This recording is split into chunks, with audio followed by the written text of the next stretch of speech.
से दिलदार हो गयो। जब दिल लगवनी यीशु से दिलदार हो गयो। उजड़ल रहे मोर जिंदगिया में बहार आ गयो। जब दिल लगवनी प्रभु से दिलदार हो गयो।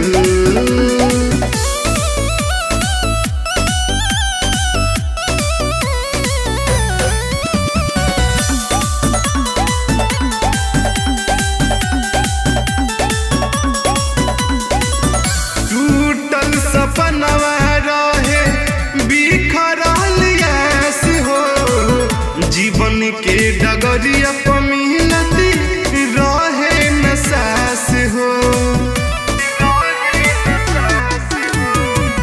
टूटल सपनवा रहे बिखरल आस हो।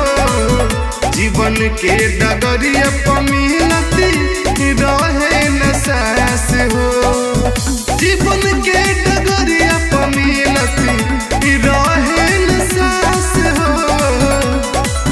कांटा से भरल रहे जिंदगी गुलजार हो गए।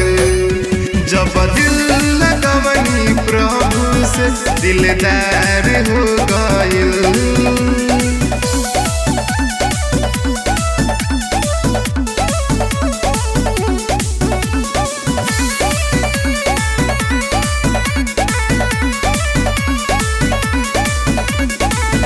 दुनिया के माया में रहे भटकत मन हो। कहीं नहीं शांति मिलल नहीं मिलल चैन हो। दुनिया के माया में रहे भटकत मन हो। कहीं नहीं शांति मिलल नहीं मिलल चैन हो।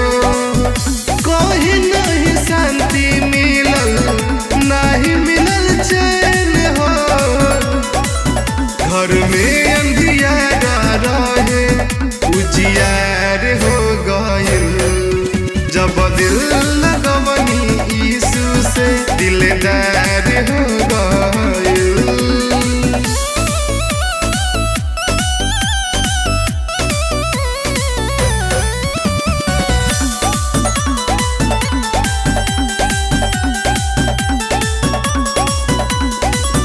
पापी के बोझ से दबल रहे तान हो। प्रभु यीशु दया कइले मिलल जीवन हो। पापी के बोझ से दबल रहे तान हो। प्रभु यीशु दया कइले मिलल जीवन हो। प्रभु यीशु दया कइले मिलल जीवन हो। दुखवा के बदरिया सबे फरार हो गए। धनंजय रवि के ऊपर उपकार हो गए। जब दिल लगवनी यीशु से दिलदार हो गए।